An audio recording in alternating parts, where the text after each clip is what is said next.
Thank you so much for doing this again. It's good to see you. And you too, my dear. Everything good over there where you're at? Oh, see here, Steve Ferroni. This is what I was trying to tell you. That Go away. We No. love you. No.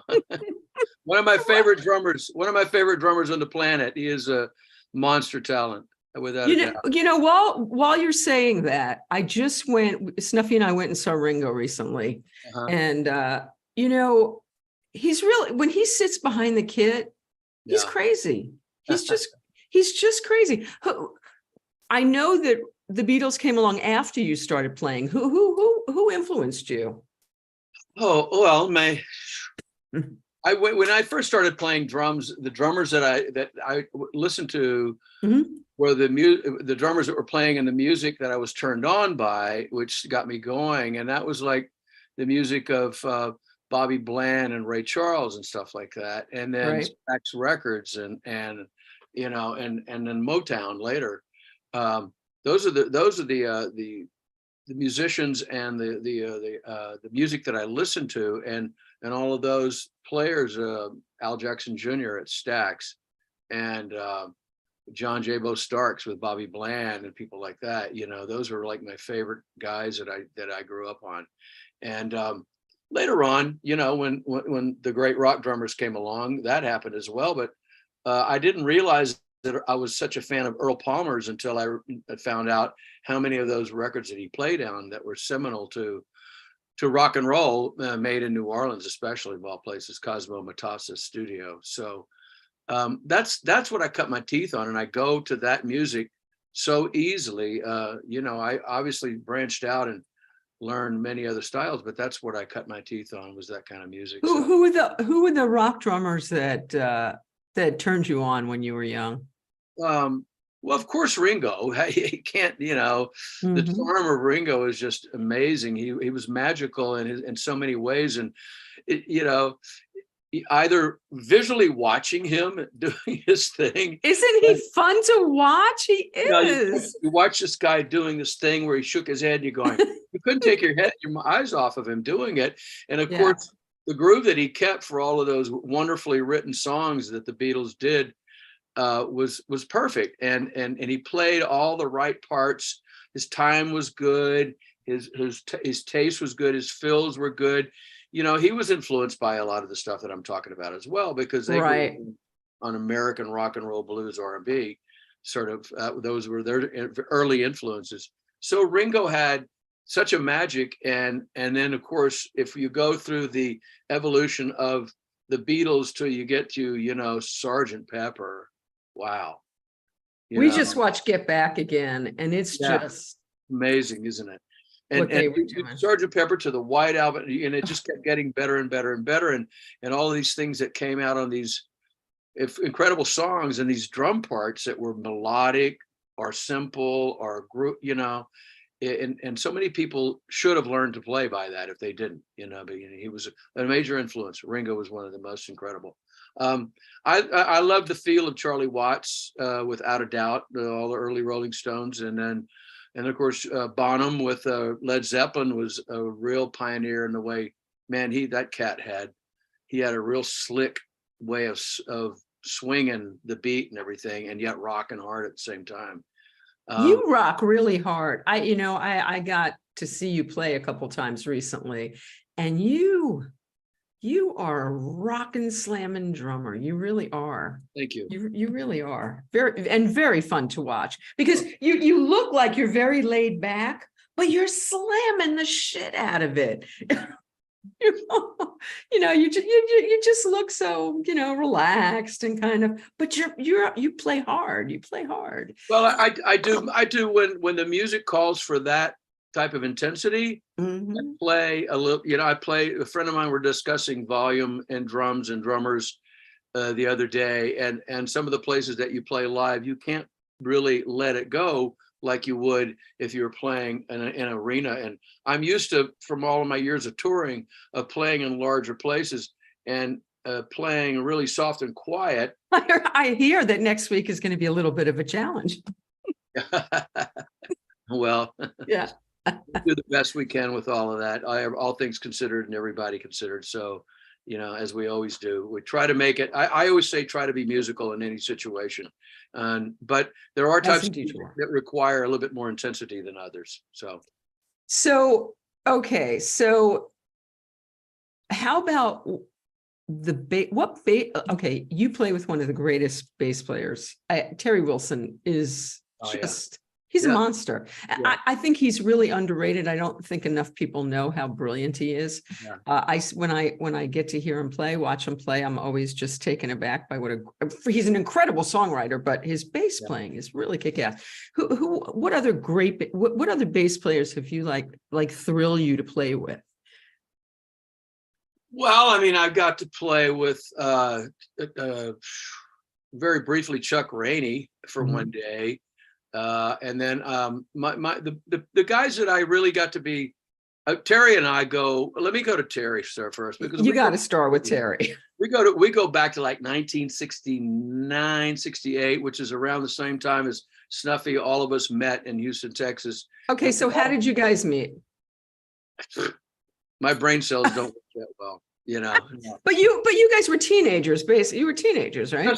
Just past it, getting from late teens, early 20s, where you trouble gets a little bit better, And and you guys, did you meet playing together or playing not together? I was playing in a band called Buttermilk. I was playing in nightclubs in Houston, Texas, with big soul bands, 10-piece soul bands.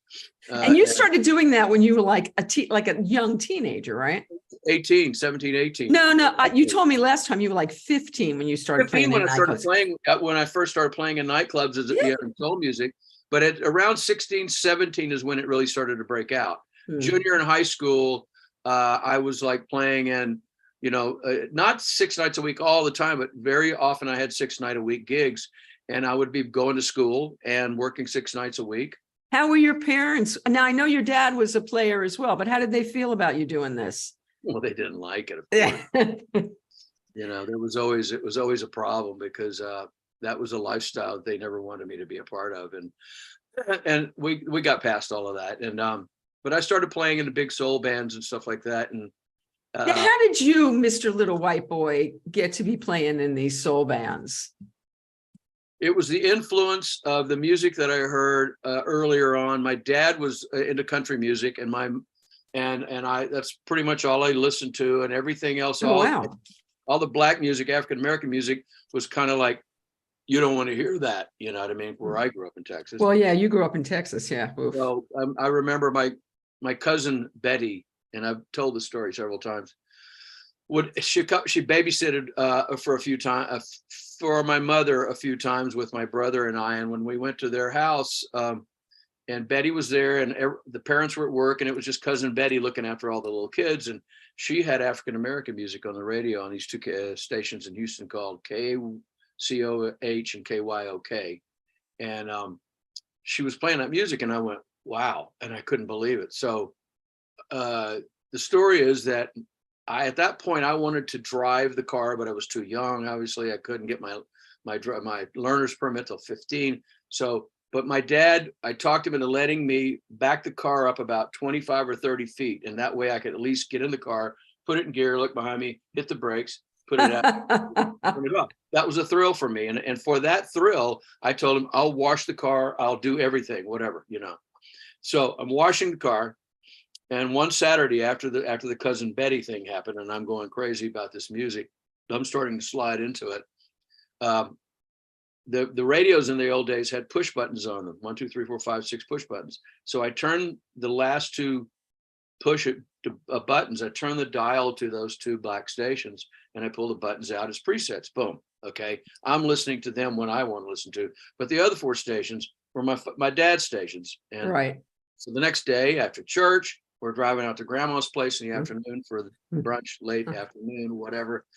And my dad was a button pusher while he was driving. I remember being in the back of that 55 Ford, just barely able to see over the window. And all of a sudden my dad hits one of those last 2 buttons and hits both of them. And he's going back and forth. And I can't tell you the expletives that he used, but he yelled, he said, what is that? Where did that come from? Who did that? And of course I went, well, I did, Dad, you know. And so he said, where did you hear that music? And I said, well, cousin Betty played that music. And and then he didn't know what to say because he didn't want to say anything wrong, but it was like he felt that I was misguided at that point. We barely talked about it, but around that same time, not long after that, I'd already picked up drumsticks, and then I was hanging out with my friend Willie Arnellis down at the end of my street. And Willie Arnellis is a great drummer that moved out here a long time ago and was very accomplished, especially at recording lots and lots of TV shows, big time TV shows and movie scores. And he was in that realm out here and recorded, records for famous people as well. But he started me out, and he lived down the street from me, and I would sneak over to his place. Hey, Willie, can I come in? Yeah, there's a drum kit there. And we'd start listening to all these R&B records and everything. And then little by little, I'm taking my drumsticks, and he would move off the drum kit over, and I'd go sit down and I'd go try to play something. And they go, no, do your hand like this. And okay. So he barely gave me guidance, but it was great because all it did was get me going in the right direction. I bought my first drum kit from him when I was 15.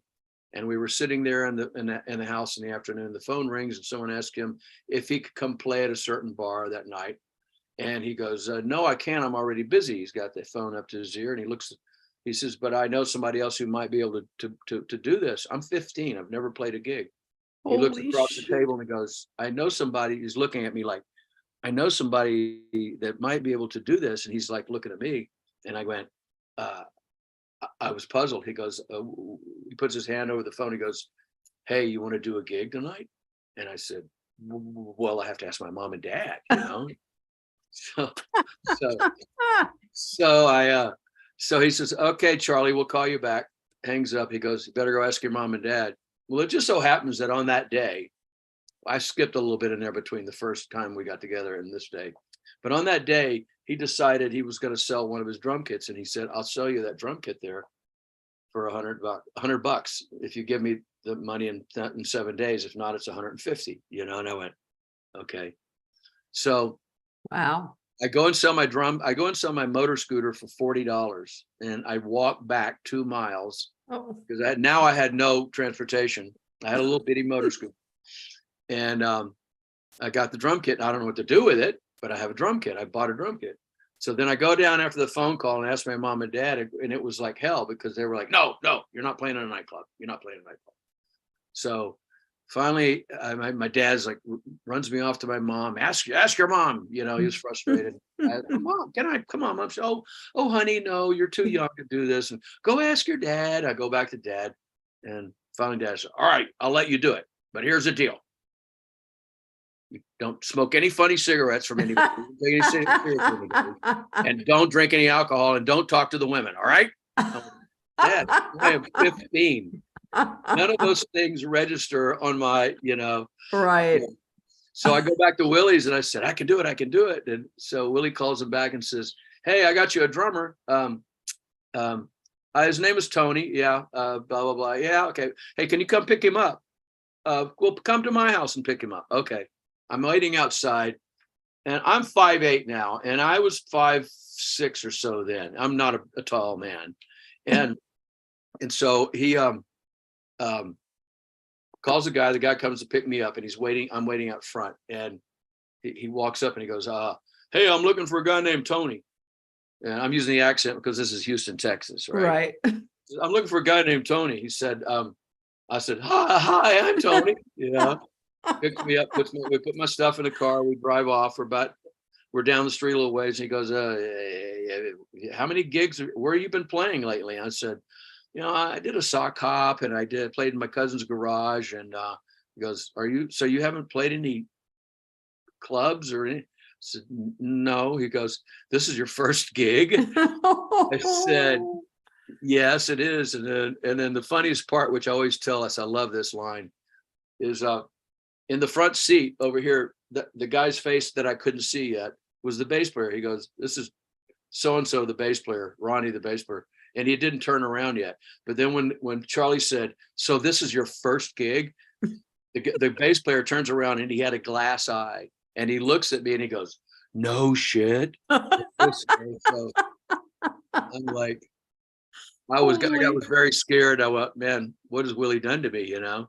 And then Charlie, the guy says, hey man, what's Willie Ornell's done this to us, you know? So And like, how old are these guys? Are they like they're mid-20s, late 20s, oh whatever. God, they're like they're like like grown-ups, you know. yeah. And so that, well, you know how to play so and so and so and so, and I knew how to play all the songs that they had. Oh, did you? That's what I was going to ask. No, I knew how. Yeah. I got through the night, and I went and played the gig, and it went out good. And they actually asked me back the next weekend, and came to pick me up and took me to the gig. So that was my crazy beginning. And from that, I launched off into playing the other bars and clubs around town. And that's how you got your, you know, that you learn to play by playing real music with real musicians. And they were very mixed bands in Texas, you know, African Americans, Hispanics, and white guys, you know, all mixed up together, you know, as much racism as there is down there or whatever, or was and is, that didn't bleed over into the music at all, you know. The music. Wow. And so you never formally studied? No. Later on, I learned to read music, and I studied. How'd you do that? I took a few lessons, and it didn't take much for me to like kind of get the basics of reading down, you know, for drums. And I can't read piano, you know, I can't read notation very well. I can give me a minute and I'll figure it out. And I can sit down and play basic chords at the piano and basic chords on the guitar. But I never stopped and mastered either one of those instruments. So, and even in producing, you know, I still plunk things out. I was just going to ask you, how does that work? If you're trying to get a sound, do you sing it? What do you do? In some cases, I sing it. And then if I can sing it, I can go to the piano and find the notes. And then I know that chord is that chord and that chord. You know, I'm not going to play any really advanced jazz chords. I know a few, but and I never took any classical in it or anything like that. And so I was pretty much self-taught in most cases. But I did learn later on to read better. So especially when I moved to Los Angeles, because I didn't have to read music very much when I lived in New York and in London. I was playing in bands. I was playing in situations where you didn't have a chart put in front of you. But in Los Angeles, I moved here, boom, they're putting a chart in front of you. And I'm going, okay. That's when you're going into the recording studio, I assume. Yeah. And I picked up pretty quick on it. So I was able to get by with it. And still to this day, I write, I can still, you know, people throw a chart up in front of me. And if it's not, you know, ridiculous, I can read that, you know, so I pulled that off. But yeah, that was my beginning at Houston, Texas. And that's why we go back to where we met, Terry and okay, so wait, didn't you get a recording contract with that first band, with that Buttermilk Bottom? We got a recording contract on Polydor, yes. And you're a teenager. Yeah, 19, 20. Yeah, 19 or 20 years old, right around there. I think I was 20, you know. And what happened? Well, we went to Memphis and recorded it with what was his name? He was in, he had been in, anyhow, we recorded this guy, English guy, and we did it in Memphis, and we used the Memphis horns on it, and what a great experience. And I'm trying to remember the guy's name that did it. White hair, British guy, played with the Animals. Anyhow, I'll remember in a second. Okay. Vic. Come on, memory. All around that time, that's right around the time that I started running into this whole group of people, musicians and everything, young guys, the same kind of people, same energy as Snuffy and Terry. And Terry was in a band called, I can't remember the name of them. So I should have read up on my history before I got. That's all right. But Terry we can check with Terry. So Terry was in a band, and we were kind of parallel bands around town working and knew each other. And Snuffy was in some bands and with Dennis Collins and other people that I knew, and we all ran into each other. And of course, when you all get together and party, then you become friends. And at that age, there was plenty of partying and plenty of friendships. And that's where I first met Snuffy. And of course, we hit it off right away, you know, like, you know, two sparks, you know. And Terry was in another band, and Terry's band broke up, my band broke up. Attitudes, nothing happened with the record, and Attitudes, people not really dedicated enough to stay after something. and committed, and because of that, then the attitudes take over, and then the professionalism goes away, and then you got to really want to do this, And Terry's band hung in for a while, and then they broke up and formed another band, and then he asked me to join their band, and that's when I went to New York with him. And we had worked together around that time already since like 68, 69 when we met, which around that time. And we've been friends and worked together ever since. And I just want to point out, you guys are all doing, including Snuffy, a gig next week. I mean, from then to now, literally, it's crazy. The next Wednesday, the at the Write-Off Room. Write-Off Rooms, the 26th with Teresa James. Yes. Yeah, please come out. Please come yes, out. we'll talk. We'll give that a good plug before we sign off. So Terry and I moved to New York early on in the 70s, and we had a record deal for a minute up there with the band that we took up there. And what band was that? That was called Bloontz, Bloontz, which was kind of a joke of a name, but that was the name of the band, and we all went with it. And we had a record deal with Evolution Records, and nothing happened of it. We got on the radio, and there was no management or support of what we were doing to help it get any better. And then the band kind of Tony, did you, each time you'd get a deal, because it's a pretty big deal to get a deal. Yeah. So each time you'd get a deal, did you think, okay, here we go, this is it, where we're going? Or were you cynical? And I'm not cynical about it. I'm realistic, and I think you can feel things, I mean, to me, always the core of what was happening musically was more important while you're in it, I was just going to ask you, what was the goal? Like, you're 19, 20, you're playing all this music, you've been playing for years. To you at that time, what is the ultimate dream? What do you get on the radio and then go on tour like all the other big bands? I mean, it wasn't, we didn't have your own band. Yeah, exactly. We didn't have good business minds back then, Right. We didn't think about that. It took us a long time for us to develop a mind about the business that we're in. Right. Everything was like, okay, yes, sir, we'll do that, whatever, when you're directed around to do different things.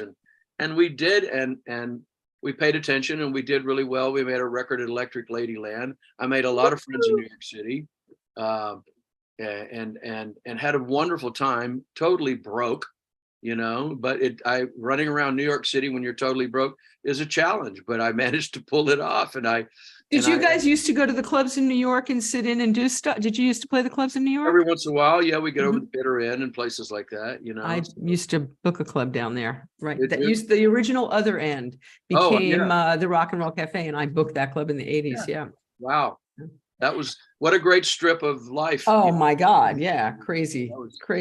We loved going. So okay, so you're playing clubs, you're doing your record, you're getting on the radio. A little bit, yes. A little bit. Yeah. And so what happens? You guys go to London, don't you? Well, Johnny Nash got in touch with us. And somehow was looking for a band, and we had already started understanding and learning how to play reggae, because Rabbit, who had left Terry's band earlier, moved over to Stockholm to live with Johnny Nash and Bob Marley before he had dreadlocks, before he was known as Marley. And Rabbit was over there, and Rabbit was sending this music, this reggae music that they were writing, and then of course we were turned on to the Kingston stuff and everything. And way early on, we learned to play reggae, and all of our white friends and all of our musician friends are going, "What the hell is this red?" And we're going, "No, it's reggae, it's Jamaican, it goes along with a lot of nice things, dancing and smoking pot and drinking rum, and it's like it was, and we loved it. And then when Johnny Nash discovered that we could, Rabbit had mentioned to Johnny Nash and his manager, well, maybe my old bandmates that are living in upstate New York could be your band. And so Rabbit came over to be a part of it for a minute, but it created some difficulties. His personality got a little crazy. And then we became Johnny Nash's backing band, and we did a few gigs, not a lot, some gigs, and we did some recording with him. And during that time, Rabbit had moved to London and was working with Island Records' Chris Blackwell, who he was introduced to by Danny Timms, who Danny Timms was Johnny Nash's manager, who introduced Bob Marley to Chris Blackwell, Bob Marley as well, and that's how Bob Marley was discovered by Island Records. Chris Blackwell, amazing guy. He's got a book out. I'm reading it now. It's a brilliant book.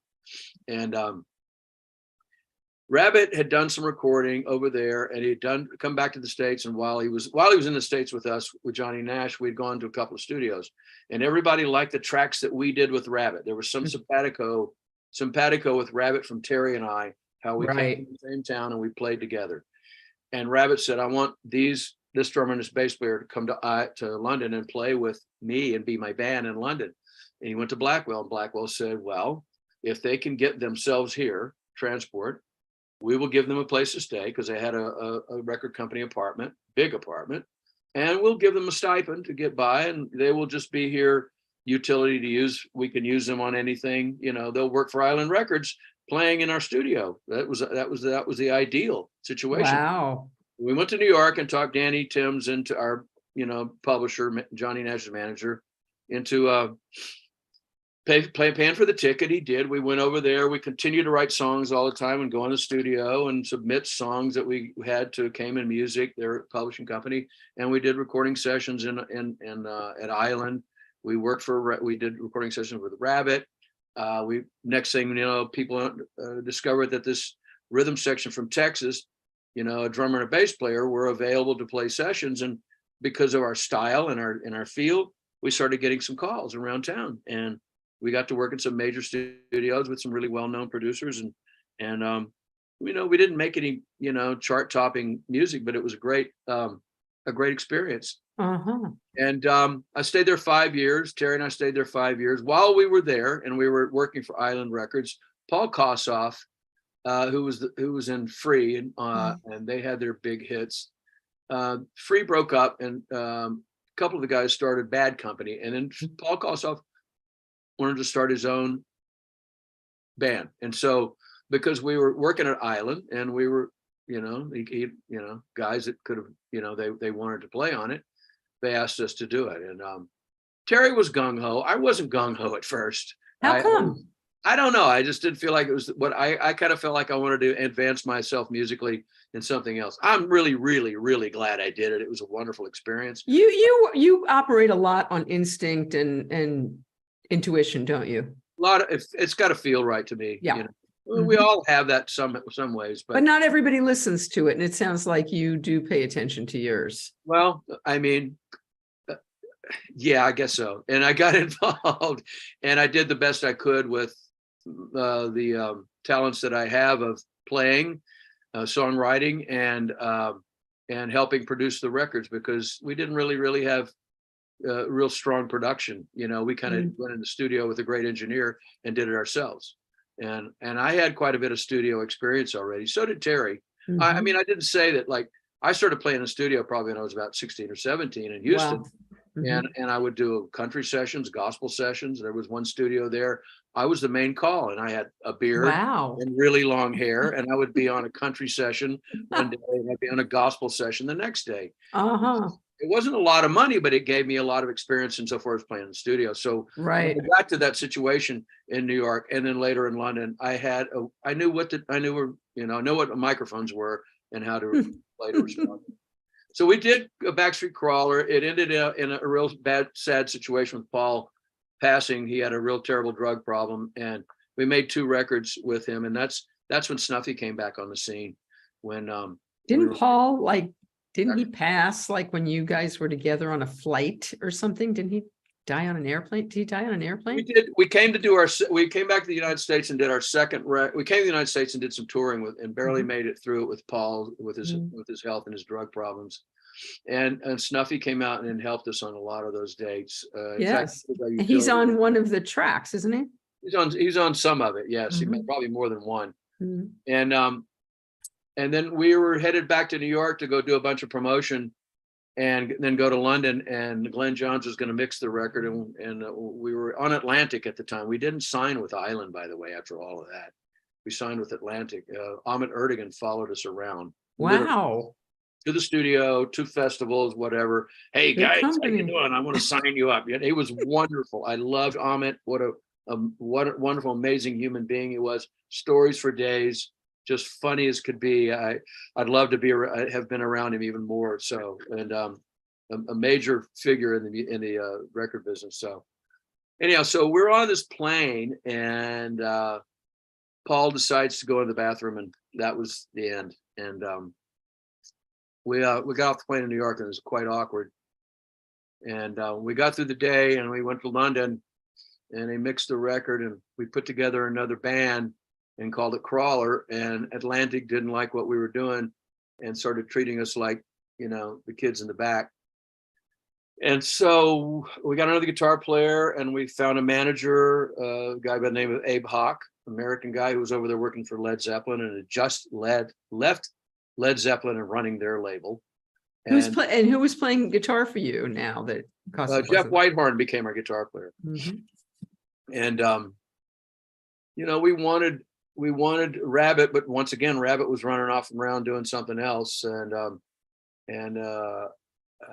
he took off and went on the road with Eric Burdon while we were in the trying to put things together in London.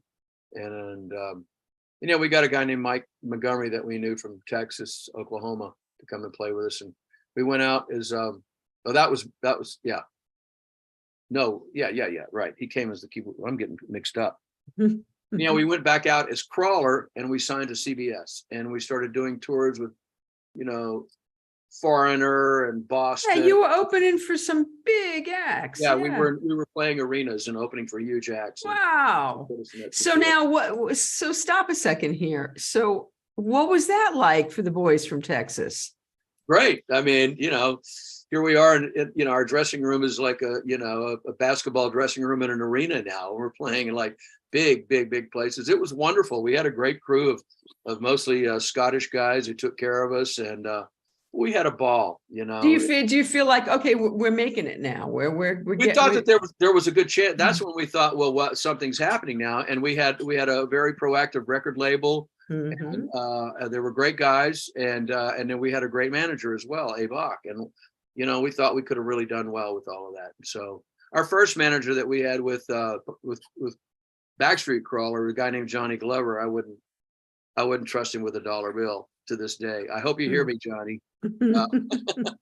Johnny Glover was a crook, and but never mind.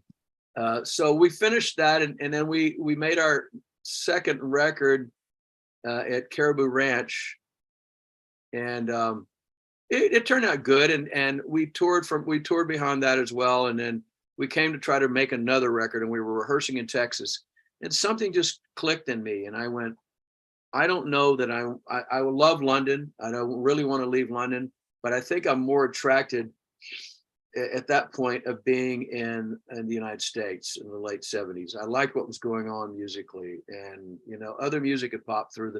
The blues had really come back up again, and the type of music that I grew up on. So I thought it might be a good idea.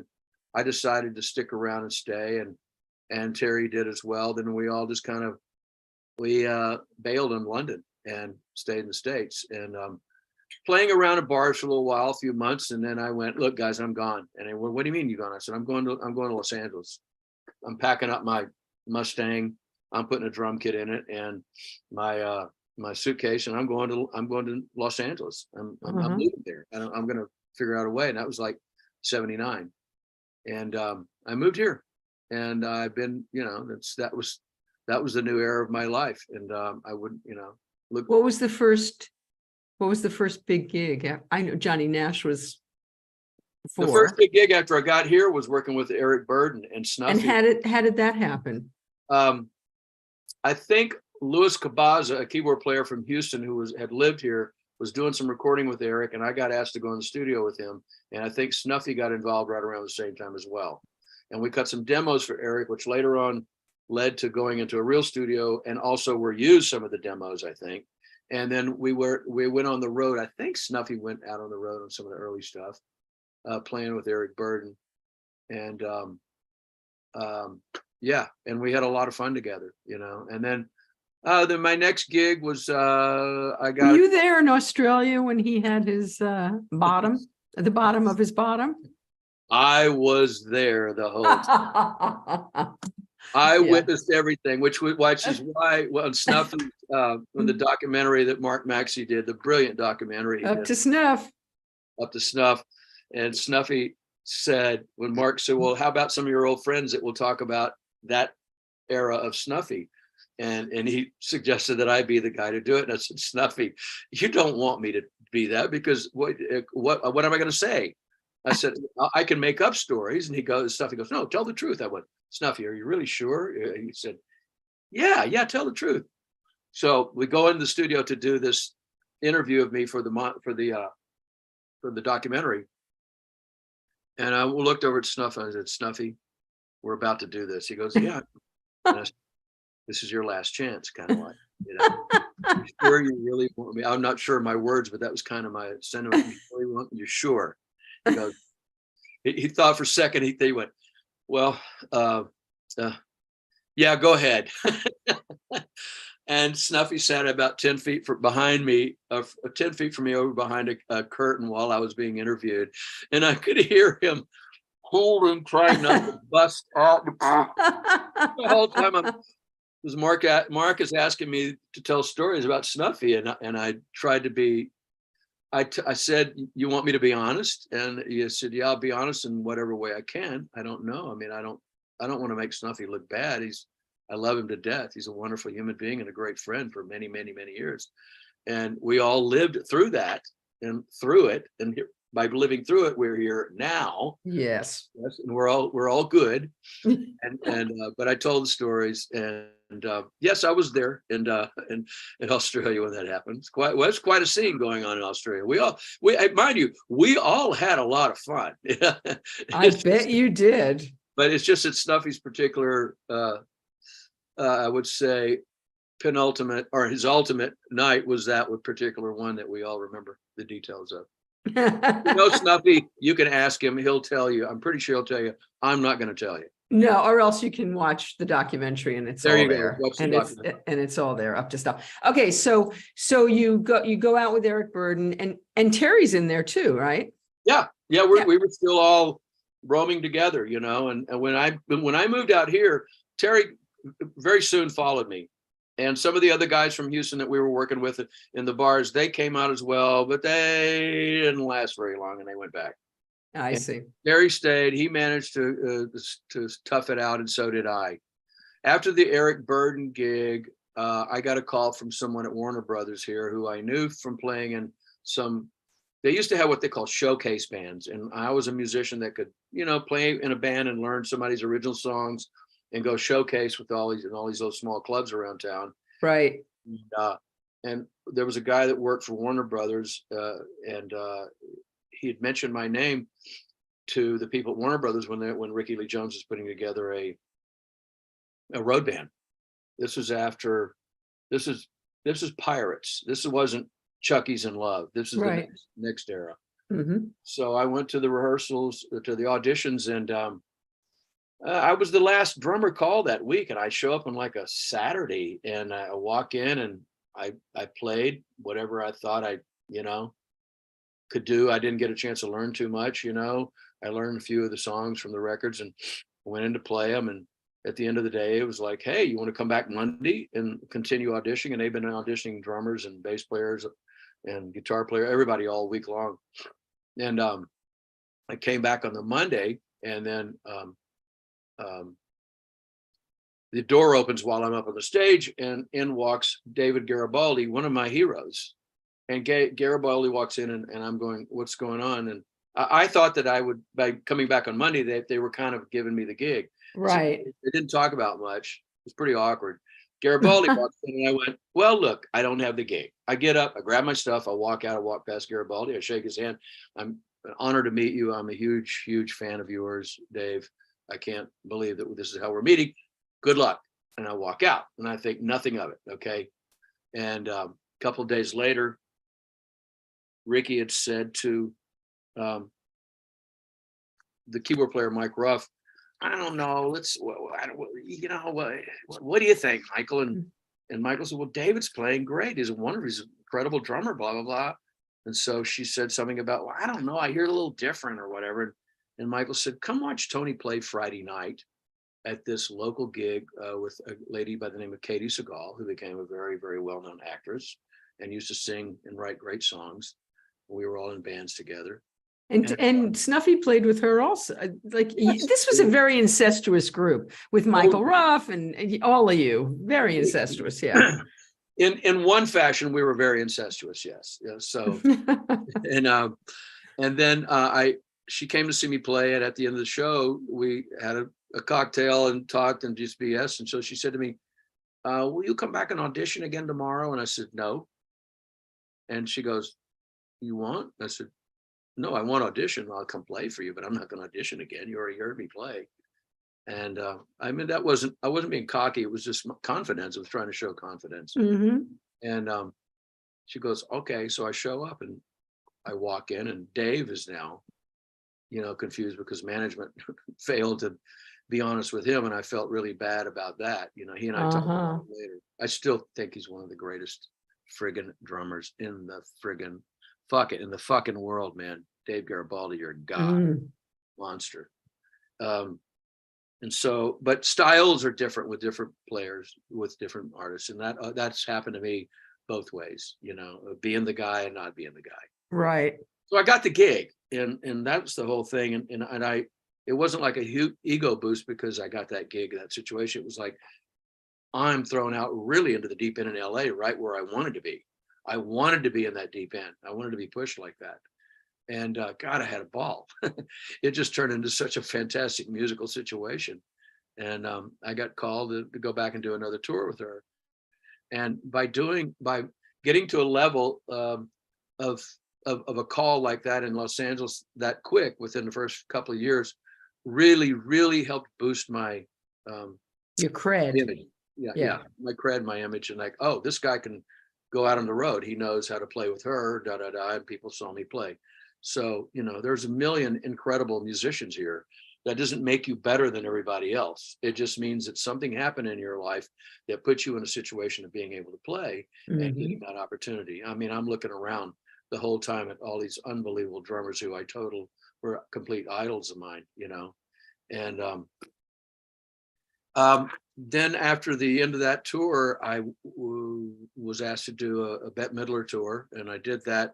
Okay, now come on. You go from Rickie Lee Jones to Bette Midler. That's quite a change up right there. Oh yeah. Because Bette Midler's like, she's Las Vegas. She's showbiz. But she's wonderful. We were talking about her last night. My friend Arno Lucas called me from Japan, and we were talking because he was on the Rickie tour, and he got on the Bette tour because I got him the call as well, and we got on the Bette tour together. We just had a ball. Reggie McBride, the bass player, and myself and Arno were the little team on the Rickie tour and on the Bette tour. But the Bette tour is fantastic, and she treated all the musicians incredible. She was really. Wait, was Katy a harlot at that time? Oh no. She had been. She had been. Yeah, she had done her harlot earlier. But it was a lot of fun. They had 3 harlots, an off-stage singer. They had a dancing instructor. They had a production coordinator. They had makeup and hair. They had costume. What kind of venues are you doing? Huge venues, I'm assuming. Venues. Oh yeah, absolutely. Yeah, sheds. 10, 15, 20,000, and she was filling them up. And they had a big stage set up with it was really cutting edge back then. It was like you went to the show, it was worth it when you paid for the ticket. And it was great. She was fantastic. And I really enjoyed that and became friends with Bette. I don't see her or talk to her, but the friendship was there. I had known her before that tour because she was dating a friend of mine, and we had hung out a few times and gotten to be chummy and chatty and whatever, and laughing and having fun. And then when I got on the tour, How did you get that gig? Did you get it from Bette directly? How'd you get that gig?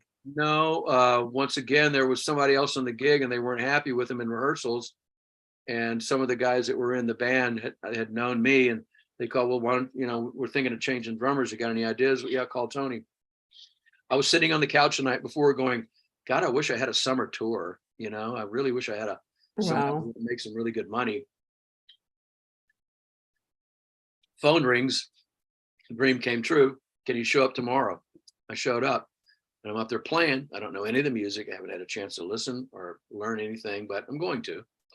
But Bette walks in and they said, Bette, we have you a new drummer.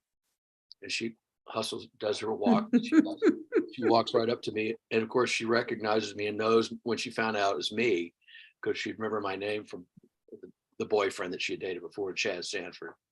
She said, she walks up and she goes, Tony Braunagel, where have you been?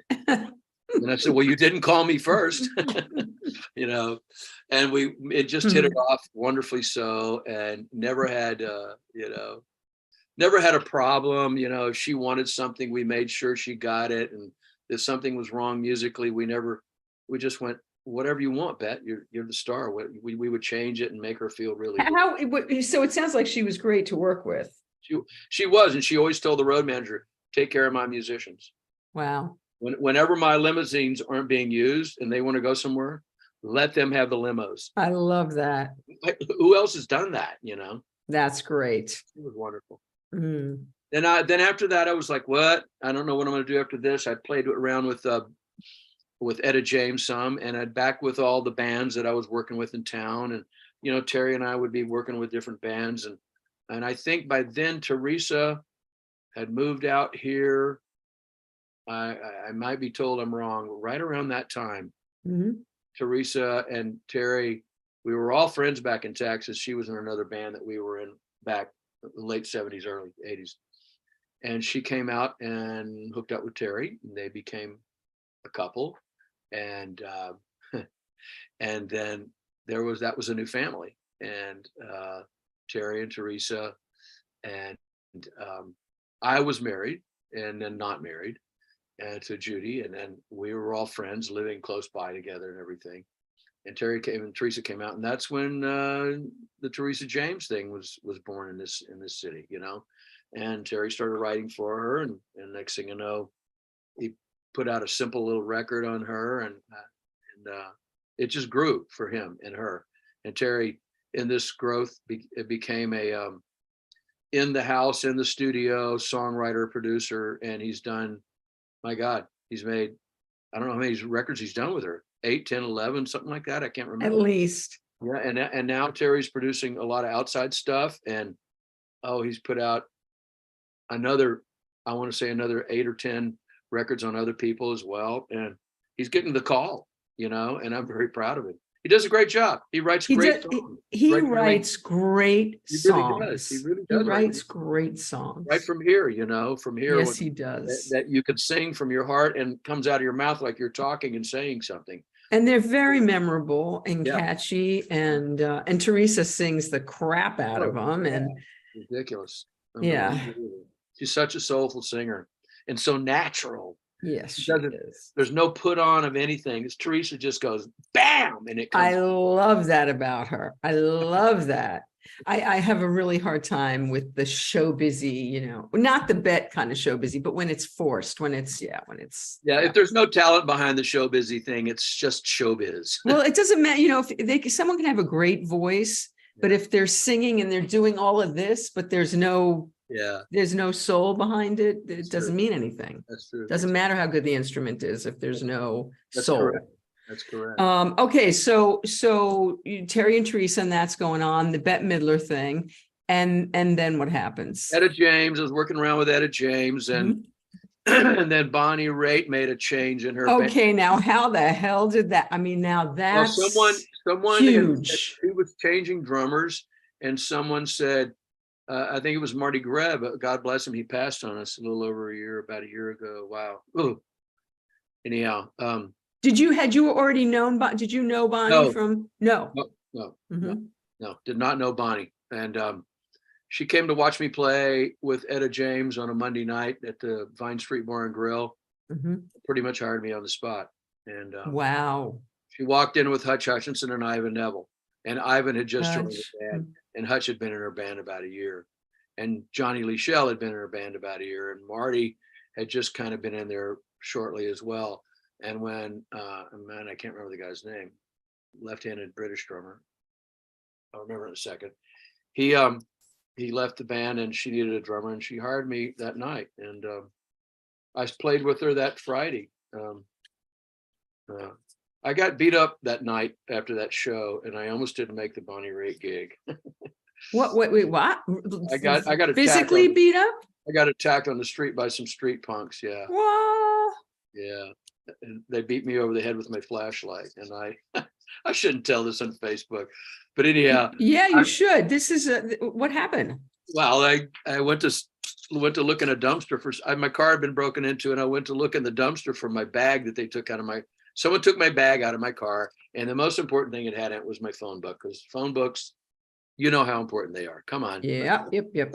And so I'm looking in this dumpster, and this guy comes up to me and goes, "Hey, what are you doing here?" And he's yelling expletives at me. You motherfucker, you know. And I said, "I'm just looking for something." And I went, "Oh, this guy's big. What am I going to do?" So I got my flashlight in my hand, and I'm thinking, well, do I make an equalizing move, or do I run and make a smarter move? And I ran, and as I was running, 4 other guys turned the corner, and they all converged on me and caught me over in the middle of the street over there, a block away, and threw me on the ground and stomped on my hand till the flashlight came out, and then beat me over the head with it. And I had 14 stitches back here. I think I still have a flat spot back there. Oh man!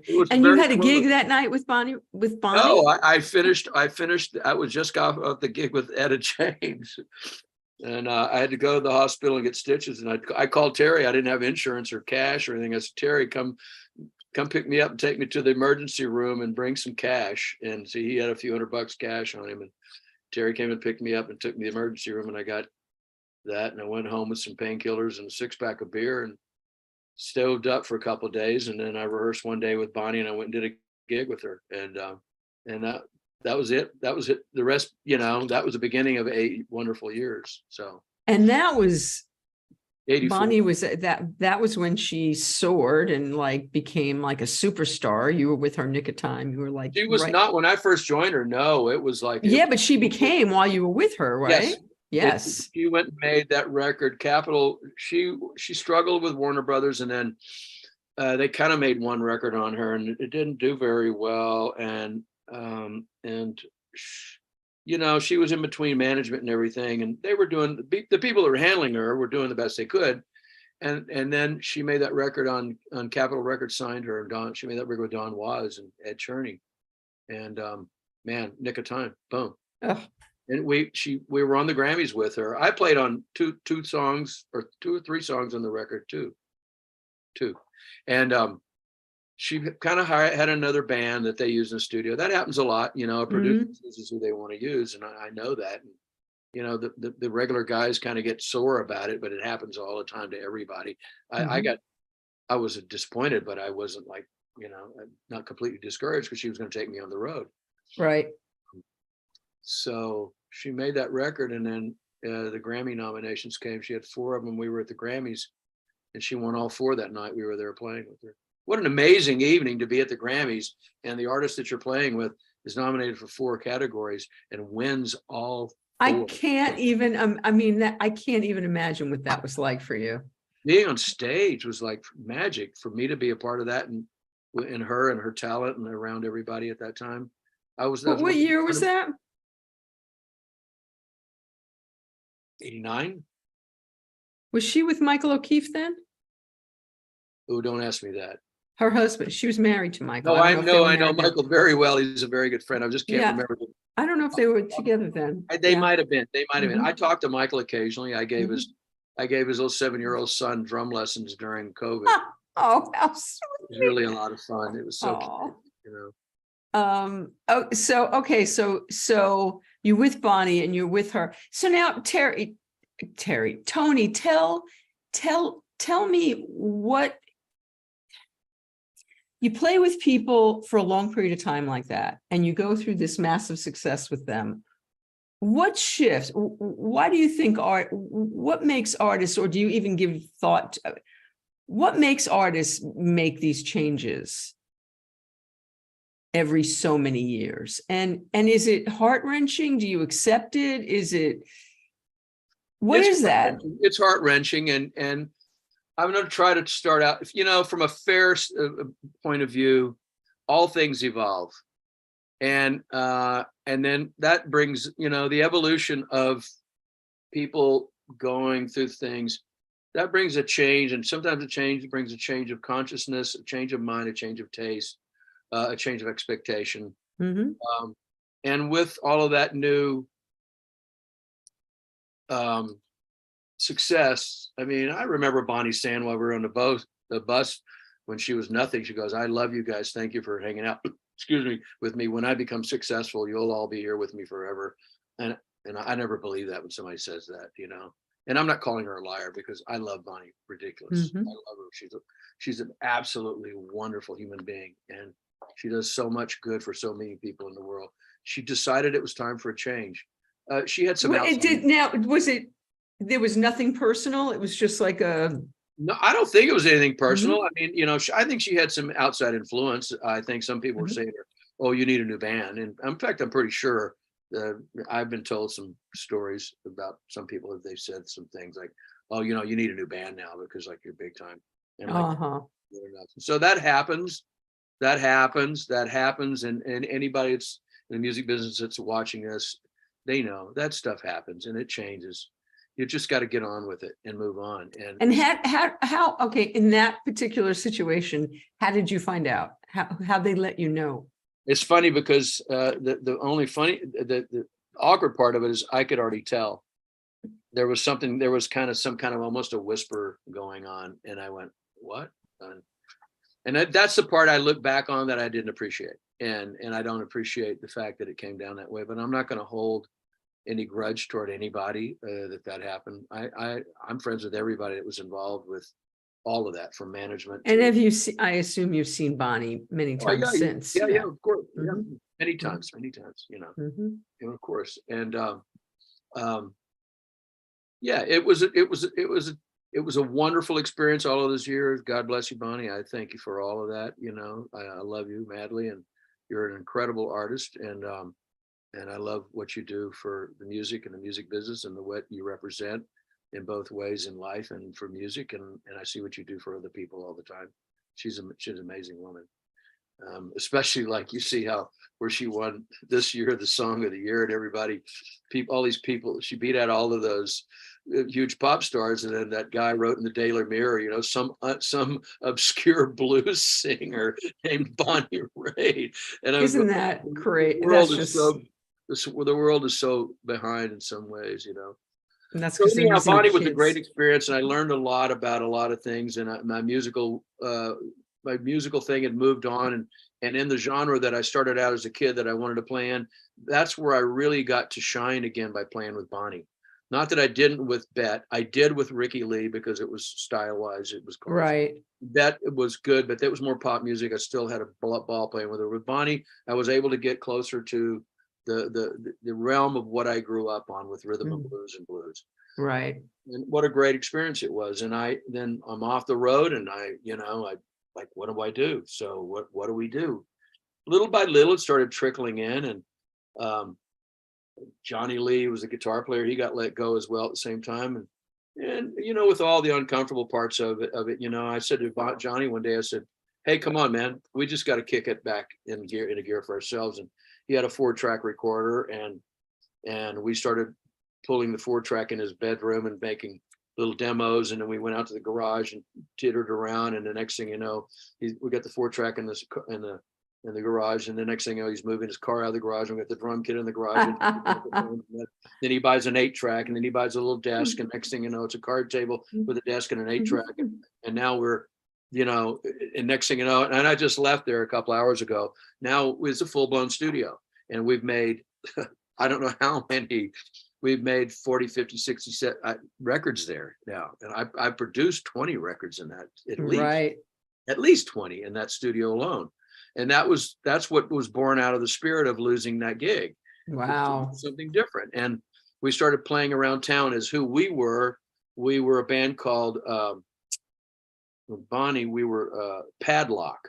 So we started playing at the Mint, and around that time I had joined Jack Mack and the Heart Attack for a few years around that time as well, and I didn't do any recording, but I did a bunch of gigging with them. And we started playing at the Mint as Padlock, and little by little that turned into a great recording band that a producer by the name of John Porter, English guy, was here, and he started using us in the studio, especially all the blues records he produced. And so we did Taj Mahal, and we did some Buddy Guy and some early Keb Mo. Some of us were on some of that, and then Otis Rush, a brilliant, Chicago blues guitarist, and then when we did the Taj stuff, that really stuck, and we went and did the second Taj record. The first one got a Grammy nomination. We go do the second Taj record, got a Grammy nomination. At this point, record label goes, "You need to take a band on the road, and we suggest we like this." And Taj, "Okay, it's my road band." So the second record was called Phantom Blues, Taj Mahal Phantom Blues. So we go to put the band together, get on the road, and they asked Taj, "What's the name of your band?" He goes, "Oh, Phantom Blues Band." And that's how we became the Phantom Blues Band. And we made another album with them called Senior Blues, and that won a Grammy. Well, actually, the first two got nominated, and then the third one won a Grammy. And then after Senior Blues, we made a live record at the Mint in '99 or something like that, and that won a Grammy in 2000. And that was the beginning of my producing career, because I wasn't really a producer yet. I didn't know all I knew was how to turn on the light and plug in. I knew how to plug in microphones. I knew what to do in the studio, but I didn't know what producing was. I really didn't, and I was really green at it. But I took that opportunity that was there. Some other extenuating circumstances that for me to have to take over and do that, another producer was supposed to do it and didn't show. So I just took the bull by the horn and finished that record. And that's what inspired me to keep going, that and support from other wonderful people, here in the business. Ed Cherney was a big friend of mine and a supporter of the fact that I was trying to do something different than just being a drummer. So, and he helped me a lot. And God bless him. I miss him terribly. And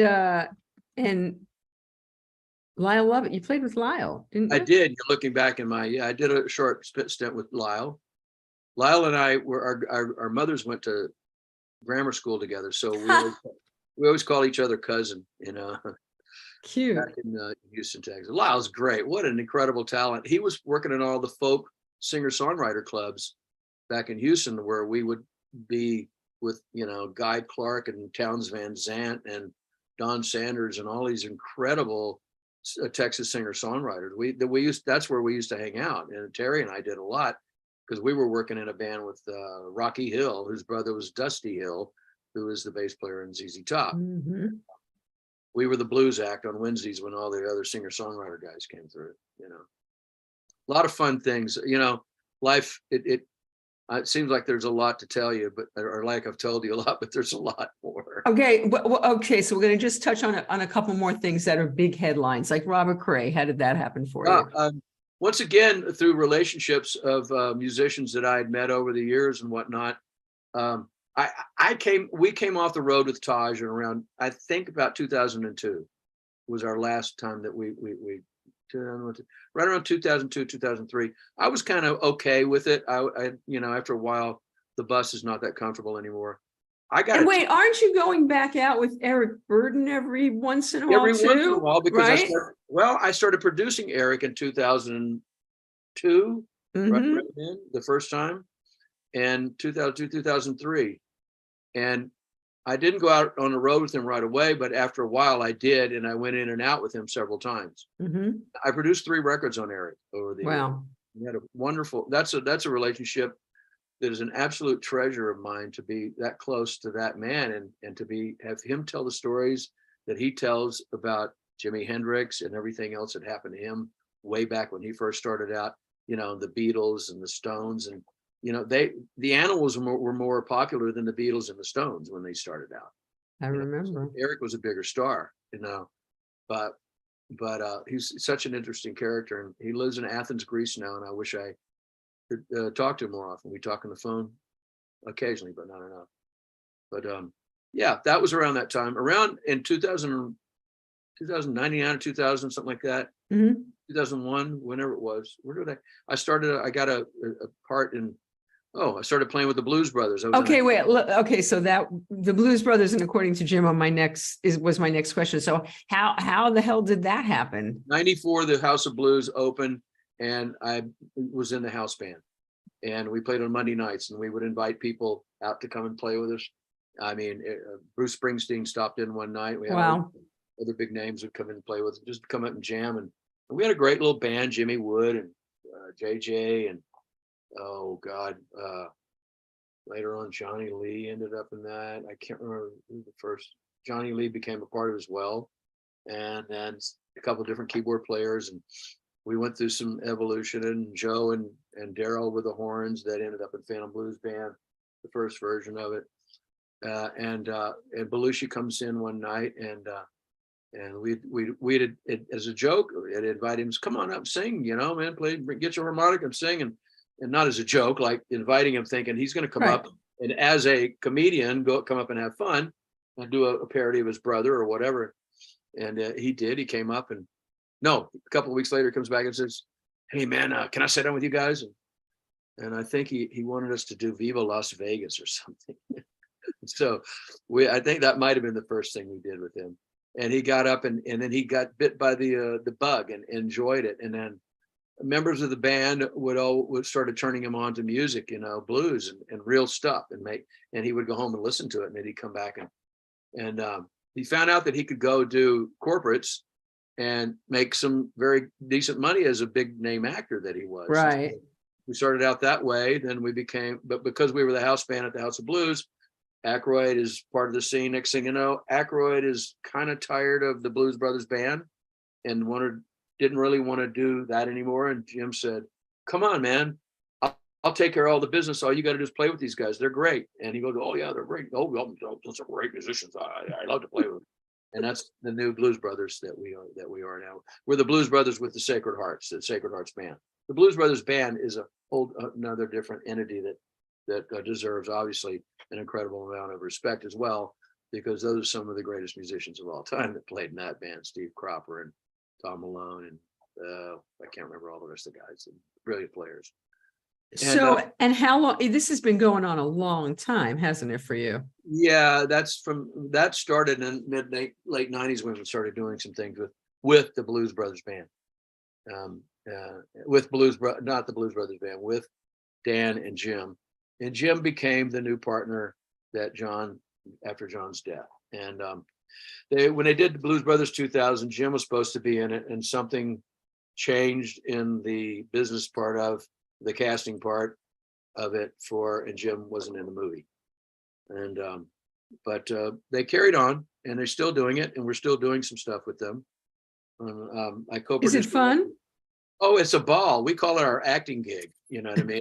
It's like, you know. Okay, so speaking of your acting gig, so you end up 8 years on a sitcom, on According to Jim, which my friend Tracy Newman created with Jon Starr. So how the hell do you get cast in that? You're a musician. Had you ever acted, Tony? I know you were in Eric Burdon's film, right? Snuffy was too. Yeah. We did, Snuffy and I did some scenes there. We did some improv. We made up some stuff in those scenes as well. Mm-hmm. Snuffy and I made up a scene together. I had acted in high school, but silly high school stuff, and I never really thought about it. And then Jim, this opportunity to do this sitcom comes together, and Jim wanted to have music and some of the musicians, some real musicians on the cast.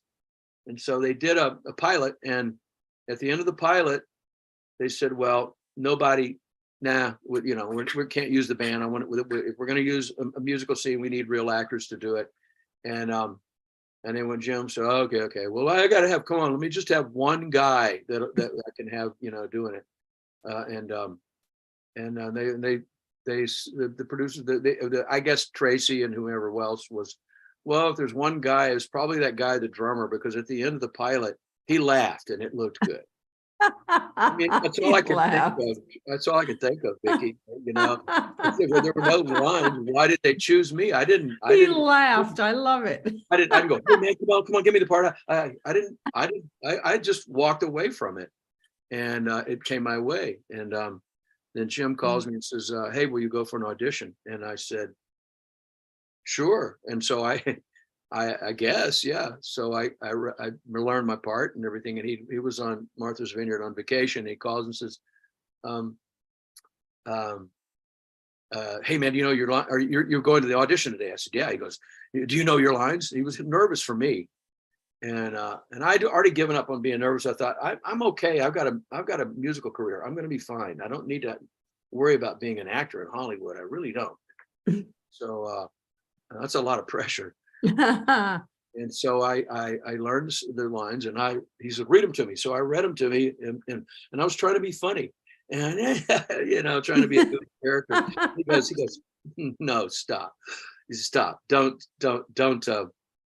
try to be funny. He said, that won't get you anywhere. I said, well, I don't. Okay, thank you. Coach me. He goes, read it like the phone book. And I said, okay. So I read them completely straight. He goes, no, that's funny. He goes, read it like that today. I said, okay. So I go in there, and the room is full of actors, famous actors that you've seen, like on TV shows and commercials and everything, Right. And it was a room full of guys, and they're all looking at me like, who is this guy? I'm the only guy they don't recognize. They all know. Right. Who's that guy over in the corner? And then finally somebody says, he's in Jim's band.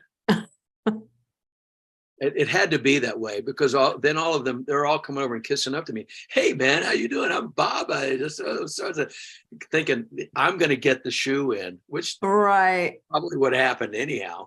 Right. And so I go and I read, and it was fun. I read with a guy who was extremely funny, who I'd seen in movies and everything. And I could have been intimidated, but I wouldn't. I got nothing to do but throw it away. And he read so funny, and it was amazing. And I just walked out there, when I patted him, I said, thanks, man. It was a pleasure just being in the same room with your funny ass, because you're really funny. And so I go back out there, and I didn't get, they come out for callbacks. It's like 7 callbacks, 5, 6, 7 callbacks. Oh, wow. And I look at my partner there, my buddy, John Rabano. I said, what does that mean? He goes, nothing. Let's go. We split. I get home, phone rings. Jim goes, how'd it go, man? I said, well, there were callbacks, but I didn't get one. He goes, oh, no. No. Oh, Tony, I'm sorry, man. Listen, man, I really appreciate you going through the effort to do this, because I was hoping we could make something happen. All right.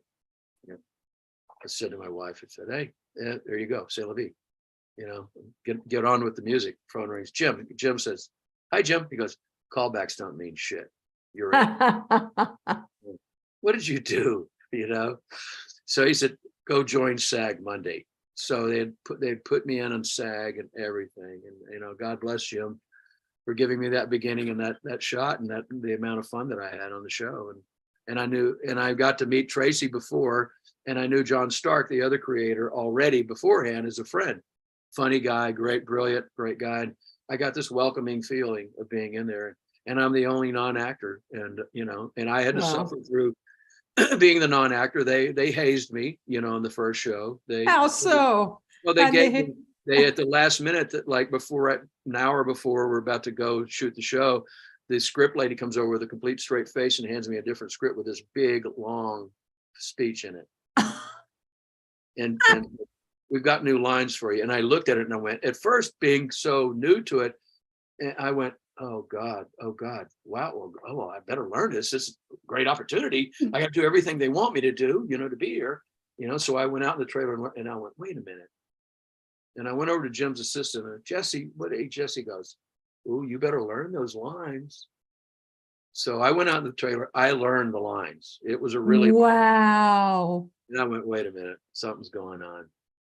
So I go over, I catch Jim over in the hallways. Jim, they gave me this fantastic speech, man, on the scene. And he goes, what are you talking about? Oh, yeah. You know the lines? And I said, yeah, I know them. Let me tell you. We'll see what you think of this. So I spiel it off and everything. He goes, great. I go back in, and John Stark and everybody else are waiting for my hazing to happen, And I said to John Stark, I said, John, I got this, man. And I looked at him, he goes, I bet you do. Everybody was playing up to it. And finally they announced the whole thing, and Tony Braunagel in the cast, when they go to shoot, they introduce everybody. Right. I turned red, I cried, I laughed, I peed my pants, everything, you know, and it was really wonderful. It was a great experience. I had a lot of fun on it. I got to see the intensity of shooting TV shows, a sitcom every week. I got to see the craziness. I got to see all the attitudes and the egos. I got to see where the business comes from and goes and and it was amazing to just be around it, and I had a great time doing it. Is it something you'd want to do more of? Yeah, if I could find if a character, if I could read for a character that I feel like I could be really naturally right now, yeah, I could do that. Just let me. Well, right now we're in a strike, so there's not going to be any of that. But I'm not. I have an agent, and occasionally I go read something. I do echo cast, and I learn the lines and I put something to it that I think is interesting. I have a lot of really, really great actor friends. And a couple of times they've coached me and said, no, don't do this when you read, and so on and so forth. So it was a fantastic. Okay, so Tony, before we go, what did you do during the pandemic? You were busy. I worked on a startup that didn't happen. It was an app that was supposed to be a social media video, where you could you could do live gigs at home and put them up on the site, and it would handle social media and it would handle selling tickets, just like many of the other situations that are out there. And it didn't really take off, but I did a lot of work. I did a lot of production type work where I was making connections with artists and radio stations and people around the country, people around the world, even back over the Middle East and stuff like that. So it was fun. I look back on it and I say to myself, I wish that I would have studied French and jazz piano during that period. All right, so now back to life and okay, so next week at the Write-Off Room with Teresa James and the Rhythm Dress. Yay! What else you got in your cooker? I'm playing with Jimmy Vivino and Barry Goldberg and Rob Stone. Oh my God, I've known Jimmy for 30 something years. Wow. Where are you guys playing? Tuesday at the same place, and there's another band around town. We're putting together a new band called The Cats, Martine Gigi and a bunch of old wonderful horn players. And I'm doing that. And I'm back with Jack Mack in Heart Attack again, doing some gigs around town. My band, Phantom Blues Band, we're going back in the studio. I say my band, our band, Phantom Blues Band. We're going back in the studio, record some more songs. Going to go out on the road. And I'm sorry, we're doing another blues cruise. Phantom Blues Band with Taj? Yep, we're gonna go on a cruise, and we might be doing some more dates because we made a studio record that Larry and I co-produced, kind of with all the band all together. And so we've got another record. We're waiting on the record deal to come through for a release of that. I produced a Christmas record in December for Christmas 23 on Lisa Bialys. I just finished a Coco Montoya album coming out on Alligator. I finished a record on Danielle Nicole, and we are negotiating with a couple of different entities right now for the release. I finished Richard T. Bear's record, co-produced it with Lawrence Juber. That's coming out on Quarto Valley Records. I'm working on a record from a guy from Texas by the name of John Del Toro Richardson. He was at 2 weeks ago here tracking at my house. I'm producing a record on Billy Price, a beautiful, wonderful blue-eyed soul singer from Pittsburgh. And a couple of other locals, which great. You are a busy man. Yeah, I'm busy. And I'm writing as well. And, I try to get out and play golf a little bit and ride my bicycle and spend time with my girl, my beautiful Stephanie, whose chocolate is. Let's talk about her chocolate. Tell us about Stephanie's chocolate. I didn't bring a jar in with me. Can I get a jar real quick? Hold on. Yeah, hurry up. We'll talk. We'll talk in your hold that thought. We'll talk in their absence. We happen to have a jar here. I don't have it in this room, but Terry, I keep doing this. Terry and Tony are interchangeable. Tony gave Snuffy a jar. There it is at rehearsal. Delessa. It's called Delessa chocolate. And this particular one is bittersweet chocolate. She has 3 different flavors and combinations of it. There's no sugar in any of this. Wow. Sugar that she's using her natural that come from the ingredients, nuts and stuff like that. I think one of them has stevia, but it's what is it? There's a type of stevia that is okay. It's not. I use stevia. Yeah, sugar alcohols. no added sugars, dairy, or gluten, sugar, alcohols, cholesterol, or trans fat. And what do we do with that chocolate, Tony? Well, we spread it on a cracker. There you go. You want it on toast. It's just amazing. I bet it's good on an apple. It's good on it. I have a friend who puts it with peanut butter and mixes it up. When I want some, I just go take a little bowl. I spoon it out into the bowl, let it melt a little bit, and I eat it straight up like it's a candy bar. So, I love it. I like it. It's So called Delessa, Delessa. Go to her website, Delessa, Delessa. Delessa chocolate. Okay. Stephanie Navy, my girlfriend, is making this and putting it out, and That's fantastic. And so one last question. Did you get COVID, Tony? Did you have it? I got it. I got it during, it wasn't terrible. It was like just having a bad cold, flu, and everything. I don't think I had any long-term effects or whatever. So good. Good. Well, I am so looking forward to seeing you next Wednesday at the Write-Off Room. Everybody come on down, Teresa James and the Rhythm Tramps. And thank you so much for doing this again, Tony. Always fun. We're going to barbecue soon. You're going to come up and with Stephanie, and we're going to hang out.